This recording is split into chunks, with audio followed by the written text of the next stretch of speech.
नमस्कार, मैं कृष्ण शर्मा हाजिर हूँ आपके सामने मॉड्यूल 2 लेकर के। उम्मीद करता हूँ कि मॉड्यूल 1 आपने अच्छे से देखा होगा और आपको समझ में आया होगा।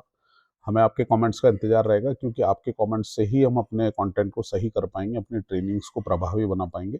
तो आप अपने जो भी सुझाव हैं वो कंटेंट्स में अपने कमेंट में डालते रहें।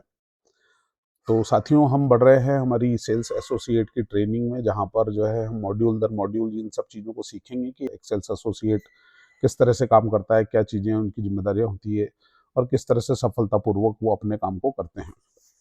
तो आइए चलते हैं हमारे मॉड्यूल 2 की ओर, जहाँ पर हम कुछ नई चीज़ें सीखने वाले हैं। तो साथियों, अक्षरधाम रियल एस्टेट एसोसिएट्स के द्वारा ये ट्रेनिंग है जिसमें आप सारी चीज़ें सीख करके हमारे साथ एक कमाने का अच्छा अवसर जनरेट कर पाएंगे। हमारे मिशन को दोबारा दोहराना चाहूँगा कि हम अगले 10 सालों में 10,000 लोगों को रियल एस्टेट के बिजनेस सिखा करके कम से कम 1 करोड़ रुपया कमाने में ऐसे लोगों की मदद करने वाले हैं। यानी अगले 10 सालों में 10,000 करोड़पति बनाने का हमारा लक्ष्य है और इसी खातिर हम आप लोगों को ये ट्रेनिंग दे रहे हैं ताकि आप हमारे साथ जुड़ करके ये कमाई के अवसर आप पा सकें। तो अभी तक हमने क्या सीखा? आपने पहले मॉड्यूल में देखा कंपनी का परिचय, रियल एस्टेट की बेसिक जानकारी और क्षेत्र में क्या अवसर हैं, इसके बारे में हमने आपको बताया।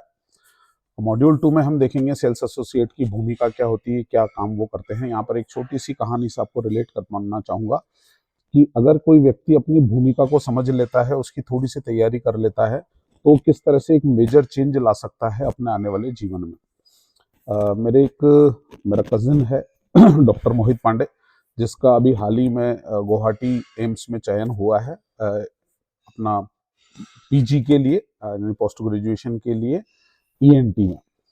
तो उससे मेरी पिछले कुछ दिनों पहले बात हुई, तो उसने मुझे जो बताया घटना, वो अपनी भूमिका को समझ करके कैसे आप जीवन में आगे बढ़ सकते हैं उसके बारे में है।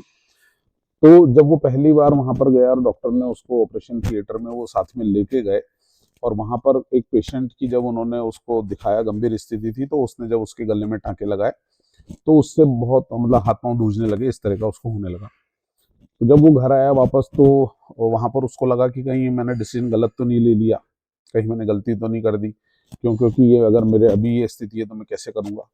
लेकिन उसने अपनी भूमिका को समझा और उसने तुरंत अपने आप को रिशिफ्ट किया और अगले दिन से वो जो है इमरजेंसी में जाकर के जो भी केसेस आते थे उनकी सूचना यानी कि टाँके लगाने लगा। धीरे धीरे 7-8 दिन में उसने अपने आप को इतना इम्प्रूव कर लिया कि जब एक सीरियस केस आया तो उसने उसको पट्टी लगा करके टाँके लगा दिए डॉक्टर के आने तक के लिए, क्योंकि ब्लड बहुत ज़्यादा निकल रहा था। तो डॉक्टर जब आया तो उन्होंने कहा कि ये किसने लगाए हैं, और तो उसने जब बताया कि मैं इस तरह से रोज इमरजेंसी में आकर के ये सब चीज़ें सीख रहा हूँ, तो उन्होंने उसको बहुत तारीफ की उसकी और उसको बताया कि अगर वो ये काम नहीं करता तो ये इस बंदे की जान बचाना मुश्किल हो जाता। यानी जब उसने अपनी भूमिका को समझा और जब उसने देखा कि मैं इसमें थोड़ा सा पीछे हूँ, तो उसने तैयारी की, अपनी इमरजेंसी में टाइम दिया घंटे भर का रोज एक्स्ट्रा। तो इससे उसने अपनी भूमिका को समझते हुए उसमें सुधार किया और वो अपने लक्ष्य की तरफ उसको अब कॉन्फिडेंटली लग रहा है कि मैं ये कर पाऊंगा आसानी से। तो इसी तरह से जीवन में आप जो भी चीज़ सोचते हैं, अगर आप उस भूमिका को अच्छे से समझ लें और यदि आप अपने आप को कहीं कमजोर भी पाते हैं, तो अगर उसकी थोड़ी सी एक्स्ट्रा तैयारी कर लें, तो आप देखेंगे कि कुछ ही दिनों में आप उस चीज़ के लिए तैयार हो चुके हैं और अब उस काम को आप लाइफ टाइम आसानी से कर सकते हैं। तो इसीलिए कोई भी काम को करने के पहले उसकी भूमिका को समझना काफ़ी अनिवार्य हो जाता है। तो हम सबसे पहले देखते हैं कि एक सेल्स एसोसिएट की भूमिका क्या होती है। यहाँ पर इस सेशन में हम देखने वाले हैं सेल्स एसोसिएट की भूमिका को हम समझेंगे, स्थानीय क्षेत्र में कार्य करने का उनका मॉडल क्या रहता है, सेल्स एसोसिएट की मुख्य जिम्मेदारियां क्या होती है, लीड जनरेशन और नेटवर्किंग क्या होती है, सही टारगेट कस्टमर की पहचान आप कैसे कर सकते हैं, इन्वेस्टमेंट पर्पज वाले ग्राहकों को आप कैसे पहचान सकते हैं, ग्राहकों के साथ विश्वास आप किस तरह से बनाएंगे और ग्राहकों से प्रभावी बातचीत कैसे करेंगे, साइट विजिट में किस तरह से आपको सहयोग करना है और कंपनी के साथ आप किस तरह से तालमेल बिठा करके रखेंगे कि ये पूरी जानकारियां कंपनी को कैसे दें। और इसके साथ साथ हम आखिरी में देखेंगे कि सेल्स एसोसिएट का क्या भविष्य हो सकता है। तो ये सभी हम इस सेशन में कवर करने वाले हैं। तो आइए देखते हैं किस तरह से ये चीजें हैं। यहाँ पर इस सेशन का हमारा उद्देश्य रहेगा कि आप सेल्स एसोसिएट की भूमिका और उनकी जिम्मेदारियों को स्पष्ट तौर पर समझ सके। यहाँ पर हम बताएंगे कि सेल्स एसोसिएट कंपनी की बिक्री प्रक्रिया में किस तरह से योगदान देता है, यानी कि कैसे एक वो महत्वपूर्ण कड़ी होता है। आप अपने कार्य के प्रति जिम्मेदार और प्रोफेशनल सोच किस तरह से विकसित करेंगे, ये चीजें यहाँ पर उद्देश्य रहेगा। और इस मॉड्यूल के बाद में, इसको सीखने के बाद में आप अपनी जिम्मेदारियों को समझ पाएंगे, ग्राहकों से प्रभावी बातचीत आप किस तरह से करें, ये चीजें आप सीख पाएंगे। और साथ में ये भी समझ पाएंगे कि लीड जनरेशन और किसी भी कस्टमर के साथ विश्वास बनाने में उनकी भूमिका क्या रहने वाली है। सबसे पहले सेल्स एसोसिएट की अगर भूमिका की बात करूं तो बताना चाहूंगा कि सेल्स एसोसिएट एक कंपनी और ग्राहक के बीच में महत्वपूर्ण कड़ी होता है, क्योंकि आप जहां पर भी रह रहे हैं तो वहां के जो लोग हैं उनको आप जानते हैं, इधर आप हमें भी जानते हैं, तो हम दोनों के बीच में एक कड़ी का कार्य, एक महत्वपूर्ण जानकारी का कार्य, एक दूसरे से मिलाने का कार्य आप सबसे अच्छे से कर सकते हैं। तो आपका जो मुख्य कार्य रहता है वो ग्राहकों को पहचानना, अपने जिस भी एरिया में आप रह रहे हैं, जहां पर भी आप काम कर रहे हैं, जो भी आपके मिलने जुलने वाले लोग हैं, उसमें से संभावित ग्राहकों को पहचानना, उनकी जानकारी देना, उन्हें भी जानकारी देना और उनको कंपनी से जोड़ना, यही आपका कार्य होता है। आपका कार्य अधिकतर फील्ड और स्थानीय क्षेत्र में होता है, यानी जहां पर आप रह रहे हैं, जहां पर जो भी समाज में आप उठते बैठते हैं, वहीं पर आपको काम करना होता है। और मुख्य कार्य आपके होते हैं कि संभावित ग्राहकों की आप पहचान करें, उनको प्रोजेक्ट की जानकारी दें, उनमें एक विश्वास पैदा करें और साइट विजिट में उनको सहयोग करवाएं। इसके बाद स्थानीय क्षेत्र में कार्य करने का मॉडल, आपको जहां आप हैं वहीं आपको रहना है, कहीं आपको आना जाना नहीं है कार्य के लिए, तो उसी क्षेत्र में आप काम करते हैं। ये इसलिए महत्वपूर्ण होता है क्योंकि स्थानीय लोगों पर, परिचित पर जल्दी विश्वास करते हैं। सेल्स एसोसिएट स्थानीय जरूरतों और आर्थिक स्थिति को बेहतर समझते हैं, यानी आप उनकी क्या उनकी ज़रूरतें हैं, क्या उनकी फैमिली कंडीशंस हैं, ये सारी चीज़ें आपको ज़्यादा अच्छे से पता होती हैं। और एक जान पहचान की वजह से बातचीत करना आसान हो जाता है, वो आपसे सीधे क्वेश्चन कह सकते हैं, सीधी जो उनके मन में बात है वो बता सकते हैं। अब नए आदमी के सामने ये बात बताना बड़ा मुश्किल होता है, लेकिन पुराने जिसको हम जानते हैं उसको हम जो भी बात दिल की है वो कह सकते हैं। तो ये चीज़ आपकी वजह से हमें पता लग जाती है। यानी यदि आप उस गांव में पहले से रहते हैं तो लोग आप पर भरोसा करते हैं, आपको सीधी बात बताते हैं, तो इसकी वजह से हमें उनसे बातचीत करने में, कांटेक्ट करने में आसानी हो जाती है। इसके बाद अगर हम देखें तो सेल्स एसोसिएट की मुख्य जिम्मेदारियां जो होती हैं, वो सेल्स एसोसिएट की प्रमुख जिम्मेदारियां होती हैं स्थानीय क्षेत्र में इच्छुक ग्राहकों की पहचान करना, लोगों से बातचीत करके उनकी ज़रूरत को समझना, ग्राहकों की जानकारी इकट्ठा करना, यानी उनके नाम, मोबाइल नंबर, उनका व्यवसाय, उनकी क्या आवश्यकताएं हैं, और ग्राहक की जानकारी कंपनी तक पहुंचाना, उनके बारे में बताना, और ज़रूरत पड़ने पर ग्राहक को साइट विजिट के लिए ला भी सकते हैं यदि आप फ्री हैं तो। और इच्छुक ग्राहकों को आप नियमित फॉलोअप करना, जिन्होंने साइट देख ली है तो आगे क्या प्रोसेस चल रहा है, ये सारी की सारी बातें आपको उनसे करनी होती है। यहाँ पर आपको कोई जटिल डॉक्यूमेंटेशन संभालना, ये सब आपकी आवश्यकता नहीं होती है, लेकिन इन प्रक्रियाओं में सहयोग आपका इसमें लगता है। अब बात करते हैं कि लीड जनरेशन और नेटवर्किंग, यानी ग्राहक आप कैसे ढूंढे, कैसे आपको दिखेगा कि ये ग्राहक है। तो यहाँ पर आपका जो सबसे महत्वपूर्ण कार्य होता है कि जहां पर भी, जिस भी क्षेत्र में आप है, वहां से आप ग्राहकों को, संभावित ग्राहकों को ढूंढ पाए। और इसके लिए जरूरी होती है नेटवर्किंग। नेटवर्किंग होता है कि आप संपर्क बनाएं, ऐसी जगह पर जाएं जहां पर ज्यादा से ज्यादा लोग आते हैं, तो वहां पर आपको पता लगेगा हाँ ये ले सकते हैं, ये नहीं ले सकते, क्योंकि लोगों को देख करके हमें आइडिया आता है कि हाँ यार ये ले सकते हैं, इनसे हमें बात करनी चाहिए। तो वो ज्यादा से ज्यादा लोग जहां मिलेंगे वहीं पर हम ज्यादा से ज्यादा लोगों को एवेल्युएट कर पाएंगे, हम उनका आंकलन कर पाएंगे कि ये ले सकते हैं या नहीं ले सकते। तो इस तरह से लगातार लोगों के संपर्क में बनाए रखना, यही हमारी नेटवर्किंग होती है। अब नेटवर्किंग हम कैसे करें, तो नेटवर्किंग करने के लिए आप ज्यादा से ज्यादा जो सामाजिक कार्यक्रम हैं, गांवों की बैठकों में आप शामिल हों, सामाजिक कार्यक्रमों में जाएं, पुराने ग्राहकों से, पुराने अपने परिचितों से आप संपर्क बनाएं, उनको बताएं कि आप क्या करने लगे हैं। अब दुकानदारों, शिक्षकों, स्थानीय प्रभावशाली लोगों से संबंध बनाएं, और मित्रों से, रिश्तेदारों से, इन सब लोगों को आप जानकारी दें, जानकारी लें, उनको बताएं कि मैं रियल एस्टेट का, प्रॉपर्टी का काम करने लगा हूं, कोई भी अगर जरूरत हो तो आप बता सकते हैं, कैसे आपने काम किया। ये सारी की सारी चीजें आप उनको जब बताएंगे तो उनको धीरे धीरे पता लगने लग जाएगा कि आप क्या काम कर रहे हैं, और वो आपसे उसी बारे में बात करने लग जाएंगे। और यहीं पर आप जो है अपने प्रोजेक्ट्स के बारे में, इन सब चीजों के बारे में उनको जानकारी दे सकते हैं।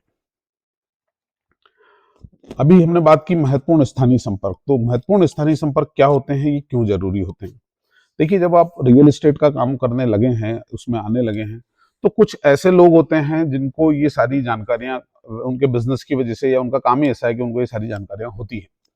तो ऐसे प्रमुख संपर्क कौन कौन हो सकते हैं? पटवारी हो सकते हैं, तहसीलदार कार्यालय के कर्मचारी हो सकते हैं, सब रजिस्ट्रार कार्यालय के कर्मचारी हो सकते हैं, कोई डीड राइटर हो सकते हैं, कोई वकील हो सकते हैं, या प्रॉपर्टी क्षेत्र से जुड़े हुए कोई अनुभवी लोग हो सकते हैं। तो ये सारे के सारे लोग हमारे महत्वपूर्ण स्थानीय संपर्क होते हैं। इसके अलावा अगर मैं बात करूं तो इनसे आपको क्या जानकारी मिलेगी? इनसे आपको ये जानकारी मिलेगी किसने जमीन बेची है, कौन जमीन खरीदने की योजना बना रहा है, किस क्षेत्र में डिमांड बढ़ रही है, कौन निवेश करना चाहता है। तो ये सब जब जानकारियां आपको मिलती हैं तो इससे आपका सही ग्राहकों तक पहुंचना काफी आसान हो जाता है। यानी कि अगर यदि कोई लीड राइटर आपको बताता है कि किसी ने हाल में जमीन बेची है, तो आप उसको इन्वेस्टमेंट के लिए मिल सकते हैं। कोई रिटायरमेंट हुआ है तो आप उससे मिल सकते हैं। तो ये सारी आपको महत्वपूर्ण स्थानीय संपर्कों से ये सारी की सारी जानकारियां मिल जाती हैं। इसके बाद हम बात करेंगे सही टारगेट कस्टमर की पहचान कैसे की जाए। देखिए, जब आप किसी भी प्रोग्राम में जाते हैं, जैसे कि हमने अभी बताया सामाजिक कार्यक्रमों में आप जाएं, तो वहां पर आपके पास एक ऐसा चश्मा होना चाहिए जिसमें आप देख सके और आप ग्राहक को पहचान जाए कि ये ले सकता है या ये नहीं ले सकता है। तो सबसे पहले ये समझना बहुत जरूरी है कि हर व्यक्ति प्लॉट खरीदने का ग्राहक नहीं होता, यानी हर व्यक्ति हमारा ग्राहक नहीं है। तो जो हम सही टारगेट कस्टमर पे बात करेंगे तो हमारा वक्त और हमारे एफर्ट जाया नहीं होंगे। तो हमारे प्रमुख टारगेट कस्टमर कौन कौन होते हैं? सरकारी कर्मचारी हमारे टारगेट कस्टमर होते हैं। चाहे वो पति पत्नी में से एक भी हो तो भी, और दो हैं तो वो बिल्कुल स्ट्रांग हमारे कस्टमर होते हैं। प्राइवेट नौकरी करने वाले जिनकी सालाना आय 5 लाख से अधिक है या मासिक आय 40,000 या उससे अधिक है। व्यवसायी दुकानदार जो लगभग 5 लाख के लगभग कमाते हैं। जिन लोगों के पास 4 व्हीलर वाहन है, जिन लोगों के पास ट्रैक्टर है, जो आर्थिक रूप से मजबूत हैं और कई निवेश के उद्देश्य से जमीन खरीदने वाले लोग, ये हमारे टारगेट कस्टमर होते हैं। यानी इस तरह के अगर कोई लोग हैं तो आप उनसे बात करना शुरू कर सकते हैं, क्योंकि ये हमारे कस्टमर हैं। इन तक हमें अपनी बात रखनी चाहिए। अब इसके अलावा कुछ और लोग होते हैं जो किराए के मकान में रहने वाले लोग, क्योंकि इनको जरूरत है तो ये हमारे रहते हैं। इसके अलावा आसपास के क्षेत्र से डेली अप डाउन करने वाले लोग, ये भी हमारे ग्राहक होते हैं। या जिसने कोई संपत्ति बेची हो, कोई रिटायरमेंट हुआ हो, तो जिनके पास कोई इकट्ठा पैसा आया हो, तो ये भी हमारे ग्राहक हो सकते हैं। तो इस तरह से सेल्स एसोसिएट की एक प्रमुख जिम्मेदारी होती है कि आसपास के क्षेत्र में अपने मिलने जुलने वाले लोगों के थ्रू इस तरह के लोगों की पहचान करें और उन तक अपनी बात पहुंचाएं। इन्वेस्टमेंट वाले पर्पस वाले ग्राहकों को आप कैसे पहचानेंगे? देखिए, कुछ ग्राहक रहने के लिए नहीं बल्कि निवेश के उद्देश्य से प्लॉट खरीदते हैं। ऐसे लोग जो है भविष्य में अच्छे रिटर्न के लिए, दूसरा ये प्रॉपर्टी में इन्वेस्टमेंट एक अच्छा इन्वेस्टमेंट होता है क्योंकि ये चोरी नहीं हो सकता, सेफ रहता है, इसको कोई चोर नहीं लेके जा सकता, इसका कोई क्षय नहीं होता, तो इस वजह से ये लोग लेते हैं इसको। तो इस तरह के जो इन्वेस्टमेंट वाले ग्राहक हैं उनको कैसे हम देखें? कि जिनके पास पहले से मकान जमीन है, जो अपने बच्चों के भविष्य के लिए निवेश करना चाहते हो, जिनकी नियमित आय अच्छी हो, जिनको हाल में कोई मोटा पैसा मिला हो, कोई जमीन बेचने से, कोई मुआवजा आने से, तो ये लोग या अतिरिक्त बचत को अपने सुरक्षित निवेश में लगाना चाहते हो, तो इस तरह के लोग जो है हमारे इन्वेस्टमेंट वाले ग्राहक होते हैं। ऐसे ग्राहकों को ढूंढने के लिए आप जो है स्कूल कॉलेज में पढ़ने वाले बच्चों के माता पिता, जिनके बच्चों की अच्छी नौकरी लग गई हो, वो सरकारी नौकरी वाले परिवार, व्यवसायियों के परिवार और 4 व्हीलर वाले जिनके पास अच्छी संपत्ति है, ये सारे लोग जो है आपके इन्वेस्टमेंट वाले कस्टमर हो सकते हैं। अब आपने जब एक बार देख लिया कि हाँ ये मेरे कस्टमर हो सकते हैं, यानी हमने आपको वो चश्मा पहना दिया है अब, कि आप जब भी जहां पर भी जाएंगे तो आपको दिखने लगेगा कि हाँ ये मेरा ग्राहक है, ये मेरा ग्राहक नहीं है। तो अब आप, अभी एक 20 साल का लड़का है जो कॉलेज में पढ़ रहा है, तो वो चाहे वो इंटरेस्ट दिखा सकता है, लेकिन आपको अब समझ में आना चाहिए कि ये मेरा ग्राहक नहीं है ना। अगर उसके पेरेंट्स नौकरी में हैं तो हाँ, वहां पर आप जो है बात कर सकते हैं, ताकि वो उन तक अगर बात पहुंचाएंगे तो वो ग्राहक हो सकते हैं आपके। तो इस तरह से हमने आपको एक नया चश्मा पहना दिया है कि जिसमें आपको दिखेगा कि कौन आपका ग्राहक है, कौन आपका ग्राहक नहीं है। अब जब आपको ये दिखने लगा है तो इसके बाद अगला स्टेप हो जाता है कि उनके साथ एक विश्वास बनाए। तो विश्वास सेल्स एसोसिएट की सबसे बड़ी ताकत होती है। ग्राहक उन पर इसलिए भरोसा करता है क्योंकि वो उनको पहले से जानता है, वो सही और स्पष्ट जानकारी दे पाते हैं, कोई गलत वादे नहीं करते। तो इसके लिए हमारा आपसे ये रहेगा कि आप एक्सपर्ट की भांति अपने आप को प्रेजेंट करें, यानी इतना सीख लें आप कि आप जब उनसे बात करें तो आप एक्सपर्ट की भांति बात कर पाए।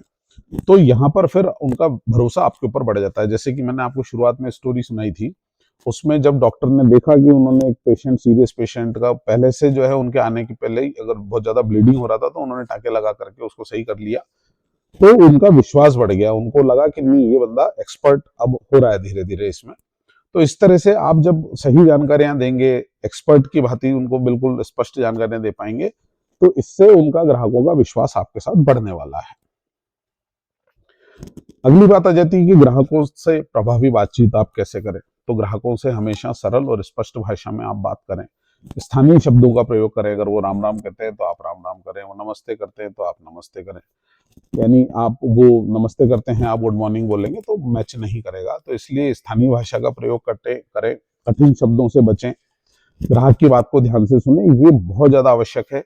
क्यों? क्योंकि उनकी हर बात से कोई ना कोई पॉइंट निकलता है। उन्होंने कहा कि कल हम हमारे रिश्तेदार के गए थे, तो थोड़ा सा जब आप देखेंगे तो वो टीचर है, ऐसी कोई बात आती है तो आप वो उनके बारे में पूछ करके आपको एक नई लीड और मिल सकती है। इसके अलावा बहुत सारी बातें जब आप ध्यान से सुनते हैं तो उनसे बातचीत करने के, उनकी तारीफ के कई पॉइंट्स निकल करके सामने आते हैं। और आत्मविश्वास और विनम्रता से आप बात करें। तो इस तरह से जब आप बात करेंगे तो आप प्रभावी बातचीत कर पाएंगे। यहाँ पर आपको एक बुक मैं स्ट्रांगली रिकमेंड करना चाहूंगा, डेल कार्नेगी की how to win friends and influence people. दोबारा बताऊंगा, how to win friends and influence people. Hindi में इसका नाम है, हिंदी अनुवाद भी है इसका, लोक व्यवहार की कला। तो ये किताब 100-150 रुपए की किताब है। अगर आप ला सकते हैं तो लोक व्यवहार की किताब, कला जो किताब है वो आप लेकर के आए, उसको पढ़ें। उसकी बुक समरी भी देख सकते हैं, यूट्यूब पे मिल जाएगी आपको, ऑडियो बुक्स पे मिल जाएंगी। तो ये आप देखें। तो इससे आपको जो है प्रभावी बातचीत करना, लोगों से संबंध बनाना, ये कला आपको बहुत 101% बहुत अच्छे से आ जाएगी। तो ये अकेली किताब उस पूरे इस काम को आपको सॉल्व कर सकती है और आपको लोगों से रिलेशनशिप बनाने में बहुत ज्यादा मदद कर सकती है। नेक्स्ट हो जाता है आपका साइट विजिट में सहयोग करना। सेल्स एसोसिएट जब लोग रुचि जाहिर करते हैं तो उनको साइट विजिट के लिए लेकर के आते हैं। यदि आप फ्री हैं तो उनको लेके आ सकते हैं, अदरवाइज आप हमें बता करके उनको भेज सकते हैं। तो इस दौरान आपकी जिम्मेदारियां होती है कि कंपनी को आप पहले से सूचना दें, ग्राहक के साथ समय तय कर लें कि किस समय पे वो आने वाले हैं। अगर फ्री हैं तो ग्राहक को साइट तक पहुंचा दें, अदरवाइज हमें फोन करके बता दें और जरूरत पड़ने पर आप उनके साथ आ भी सकते हैं। तो इस तरह से जब साइट देखने के बाद आपके साथ वो जाते हैं, बात करते हुए जाते हैं, आपको बताते हैं, तो उसमें आप उनका फीडबैक आपको पता लग जाता है कि वो आप में से क्या चाहते हैं, कितना उनका मन बना, क्या उनके ऑब्जेक्शन है, ये सारी चीजें हमें पता लग जाती हैं। इसके अलावा आपका काम होता है कि कंपनी के साथ आप समन्वय बना करके रखें। तो सेल्स एसोसिएट को कंपनी की टीम से लगातार संपर्क में रहना चाहिए। ग्राहक की जानकारी समय समय पर साझा करते रहें, ग्राहक की रुचि के बारे में उनको बताते रहें, प्रोजेक्ट और कीमत से जुड़ी जानकारी आप लेते रहें। कोई भी अगर शंका है, कोई भी ग्राहक ने नया क्वेश्चन पूछ लिया जो आपको नहीं पता है, तो हमारे टीम मेंबर्स से आप जानकारी ले सकते हैं। तो इस तरह से अगर आपका समन्वय अच्छा रहेगा तो आप ग्राहक को अच्छे से बता पाएंगे, जल्दी आप एज ए एक्सपर्ट आप जल्दी खड़े हो पाएंगे। इसके बाद अगर बात करूं, चूंकि हम कोई भी काम करते हैं तो उसमें क्या स्कोप है, उसमें हमारा भविष्य क्या रहने वाला है, ये देख करके ही हम काम करते हैं। तो यहाँ पर आप सेल्स एसोसिएट के तौर पर आप जब काम करेंगे तो आपके भविष्य के कई द्वार खुल सकते हैं।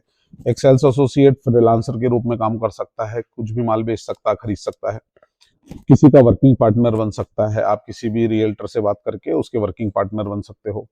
आने वाले समय में खुद जो है आप कॉलोनाइजर, रियल्टर बन सकते हो, एक बिल्डर बन सकते हो, डेवलपर बन सकते हो, रो हाउस, फ्लैट विला, जो भी प्रोजेक्ट चल रहे हैं वहां पर जाकर के आप उनमें काम कर सकते हो। किसी भी कंपनी या हमारी कंपनी के प्रोजेक्ट्स को संभालने की आप जिम्मेदारी ले सकते हो। तो ये सारे अवसर आपके साथ खुल जाते हैं। यदि आप सीखेंगे तो आपके लिए 10 द्वार नए खुल जाएंगे। तो इसीलिए हम लोग कह रहे हैं आपसे बराबर कि आप ये इन सब चीजों को देखें, सीखें, तो इससे आपके भविष्य को, एक मजबूत भविष्य की ओर आप आगे बढ़ सकते हैं। इसके अलावा इस क्षेत्र में काम करने पर आपको मार्केट एक्सपोजर मिलेगा, पूरे मार्केट के बारे में आपको पता लगेगा, कमीशन बेस्ड अर्निंग अपॉर्चुनिटीज मिलेंगी। क्योंकि बहुत आप देखते होंगे कि जो भी आपके आसपास रियल्टर का काम करने वाले लोग हैं, रियल एस्टेट का काम करने वाले लोग हैं, वो बड़ी गाड़ियों में घूमते हैं, करोड़पति होते हैं। तो ये सब आपके लिए भी बहुत इजीली पॉसिबल है। आप ये ना सोचें कि भाई ये इनके पास पुराना पैसा था या ऐसा था। आपके क्षेत्र में भी ऐसे किस्से होंगे जहां पर एक छोटी मोटी चाय की दुकान से आदमी बढ़ करके वहां तक पहुंचा है। ऐसे किस्से सभी जगह पर हैं। तो छोटी मोटी काम से भी लोग जो है यहाँ तक, इस बड़े मुकाम तक पहुंचे हैं। आप अपना खुद का इंडिपेंडेंस बिजनेस शुरू कर सकते हैं। तो इस तरह से एक सेल्स एसोसिएट के तौर पर की गई छोटी सी शुरुआत, यदि आप सीखते रहते हैं, जुनूनी हैं, मेहनती हैं, तो आपको एक बड़े मजबूत अच्छे भविष्य की ओर लेकर के जा सकती है। तो इस पूरे हमारी चर्चा का निष्कर्ष जो है वो ये है कि सेल्स एसोसिएट के तौर पर आप प्रोजेक्ट में आप महत्वपूर्ण भूमिका निभा सकते हैं।